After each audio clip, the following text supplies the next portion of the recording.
Oh, welcome back. I thought tonight would be a bit more fitting for some scary stories, actually. Since it is Halloween Day, might as well do some scary stories, shall we?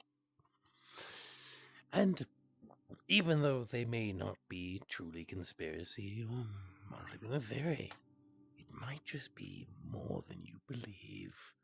Welcome back to the show. Shall we see what spookiness we're about to get into tonight? I'm very curious, to be honest. Let's go find out.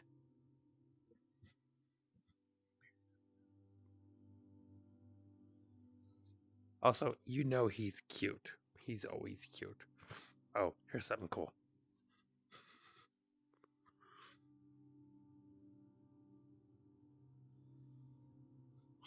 Hold on. One moment.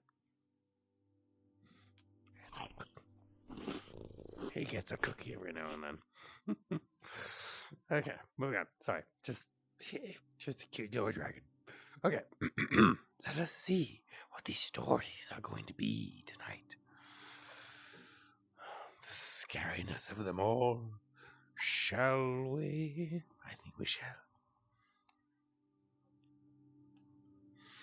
Too bad I don't have a fire pit to have a marshmallow and make a s'more. Wouldn't that be lovely? Oh, don't mind the extra noise in the background. I'm downstairs and my furnace is about to turn on, so yay. All right, I will just have to speak a little bit louder. All right, here we go. The first story. Hell hath no fury like a woman scorned. Where have I heard that before? I think a good handful of us have heard of that phrase before. But shall we begin and see what happens? After we moved into our... Wow, the furnace starts now. Damn it. After we moved into our home, we were told a woman had died there at the hands of her abusive husband. She hated men. My dad would wake up with scratches all over himself. Whenever my brother was mean to my sister or he would have scratches on him as well. One day, my brother hit our sister. He hit her with something. They must have been, it sounds like just siblings are siblings. When he woke up later that night, he had a horrible nosebleed. Oof. A horrible nosebleed, you say? The day we moved out, my brother accidentally broke his twin's arm trying out a wrestling move. He swears that he would have died that night if it wasn't our last in the house. Creepy. Very creepy. A spirit that didn't like men. All because it was killed by one. How intriguing of a story. Makes you wonder, how much is the other side that close to ours? Shall we move on to the next story? I think we shall.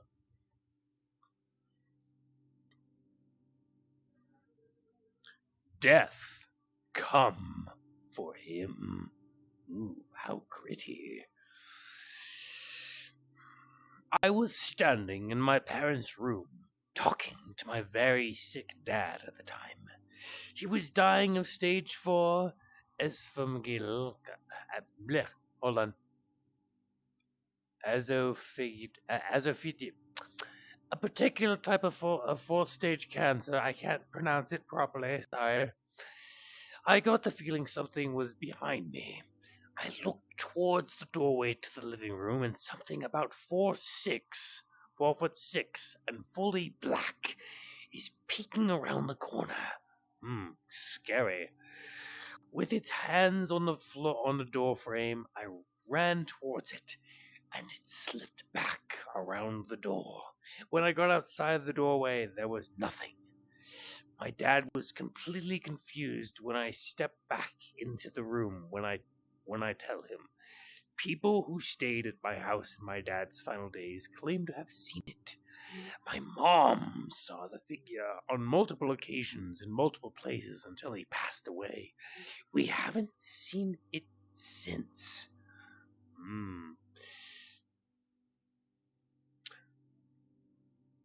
I love this person's comment at the damn end.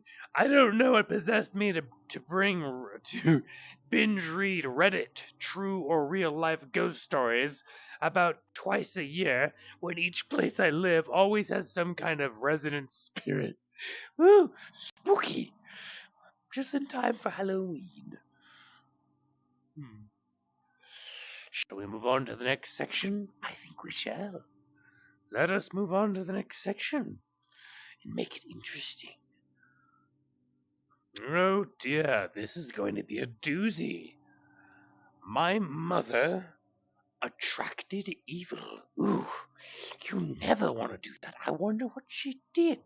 Let's find out what happened in this lovely tale. After my parents divorced when I was a teenager, I lived with my mother. I experienced lots of paranormal happenings. Several times when I was reading in my bed, the room would start to feel really icy. Ooh, I hate that feeling. Next, it would feel as if somebody that hated me was staring at me. Oh, I know that feeling. Ooh, that's a very disturbing feeling. When I got that feeling, I would leave the room and come back an hour later. Sometimes during the day, I would see a shadow figure sneaking along my bedroom walls. Oh, now that's creepy. Oh, that was... Sorry, my bedroom is like right there, and my door is open. That kind of creeped me out. Not gonna lie. I'm gonna go this way. Okay. Whew. If something's in the house, the dog will bark. Something in the flat was pretending to be my dog. Oh my lord! I mentioned my dog, and now this happens. That's creepy. Something in the flat was pretending to be my dog. That's creepy. I went into my room and heard a deep growl from under the bed. I don't know if I want to finish this. Just finish the story. My dog wasn't capable of making a noise that deep.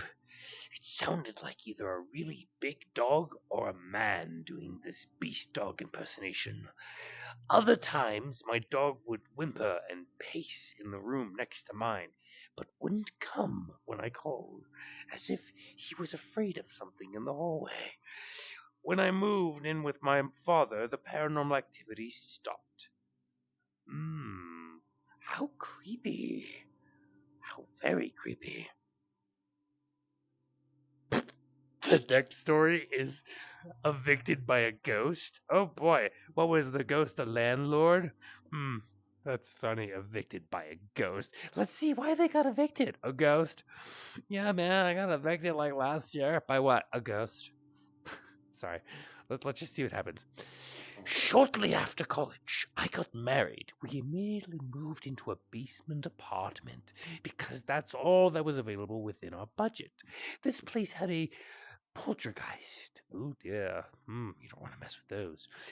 And my wife was terrified. Whatever resident there with us made it clear it wanted to live alone.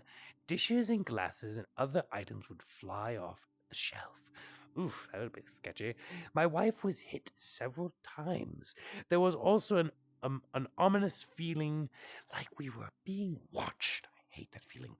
At night, when we walked through the apartment in the dark, there would be instantly bring flashes of light that would illuminate the entire room. Ugh, that's kind of creepy. One night, while we were going to bed, as soon as my wife and I walked into the bedroom, we heard a voice from nowhere say my name. So the person's name. Move My wife looked at me. I looked at her and said loudly, "You've got it, bud." We moved out 2 days later and stayed with family. The old lady who owned the place died a few months later, and the house was torn down. It is still an empty lot to this day. Nothing but grass and a tree. Still drive by it every now and again. Wow. I couldn't imagine. Whew. Imagine a ghost telling your name and going, "Move." And then you just go, "Oh, okay, I guess we're done here." Jeez. That's quite interesting. A ghost evicted by a ghost. What do you think of that, buddy? Evicted by a ghost? Wouldn't that be weird? It's a good thing I own my own house. Okay. Shall we move on to the next one? The Death March. Oh boy, I can only imagine what this is going to be about. My dad used to work as a corrections officer at a rural prison. He drove the parameter of the property for his entire shift, where he would check empty buildings for runaway inmates. It was generally a boring job. That does sound like a boring job, but also it sounds like it has its moments of fun. If you think of the title, let's see what he found, shall we? One night, my dad was parked on a hill reading a magazine when he started to feel a thumping in his body. He described it as a feeling you got when the speakers are playing a song with a really heavy bass. He put the magazine down and checked his rearview mirror, where he saw someone outside the truck. How creepy. He grabbed his pistol and jumped out of the truck with his weapon drawn. Outside the truck, he realized it was a process.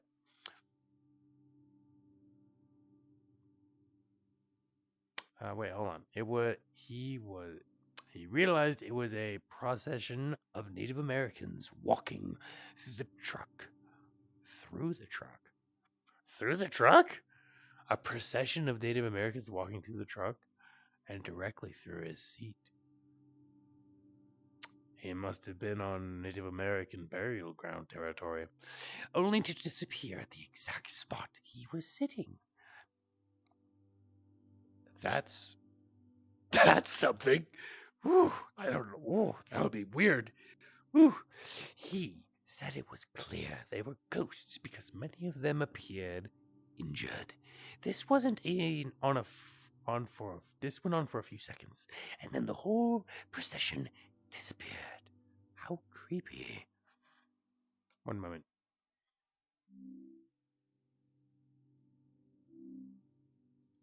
Sorry.